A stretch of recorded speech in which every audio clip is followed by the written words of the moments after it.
बहुत समय पहले एक जंगल में एक गधा, लोमड़ी और एक शेर के बीच अच्छी दोस्ती हो गई थी। तीनों एक दिन बैठकर साथ में शिकार करने के बारे में सोच रहे थे। कुछ देर बाद सबने मिलकर तय किया कि शिकार करने के बाद उस शिकार पर तीनों का बराबर अधिकार होगा। ये फैसला लेने के बाद तीनों दोस्त शिकार के लिए जानवर की तलाश में जंगल की ओर निकल पड़े। कुछ ही दूरी पर उन तीनों को जंगल में एक हिरण दिखा। एकदम तीनों ने हिरण पर झपट्टा मारने की कोशिश की। उन्हें देखते ही हिरण तेजी से दौड़ने लगा। दौड़ते दौड़ते थककर हिरण कुछ देर के लिए रुक गया। तभी मौका देखकर शेर ने हिरण का शिकार कर दिया।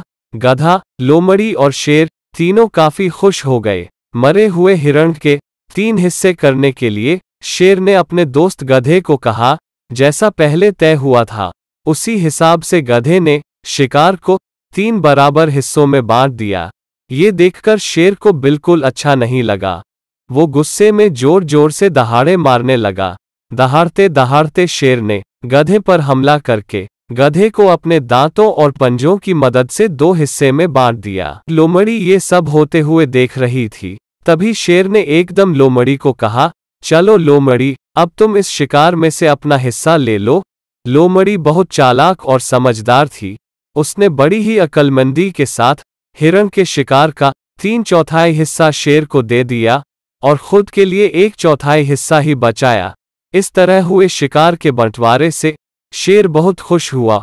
उसने हंसते हुए लोमड़ी से कहा, अरे वाह, तुमने एकदम मेरे मन का काम किया है। तुम्हारा दिमाग बहुत तेज है। इतना कहते ही शेर ने लोमड़ी से पूछा, तुम इतनी समझदार कैसे हो?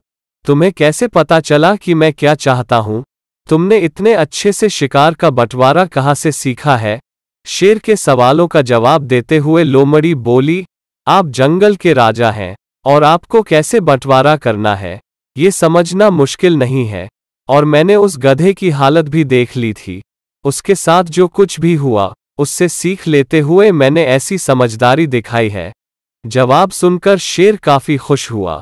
उसने कहा कि तुम सच में बुद्धिमान हो। हमें इस कहानी से ये सीख मिलती है कि हम सभी को अपनी ही नहीं बल्कि दूसरों की गलतियों से भी नई बातों को सीखना चाहिए। इससे हम वही गलती करने से और उसके नकारात्मक परिणामों से बच सकते हैं। धन्यवाद दोस्तों। अगर कहानी पसंद आए हो तो वीडियो को लाइक करें और ऐसी ही कहानियां सुनने के लिए हमारे चैनल को सब्सक्राइब जरूर करें।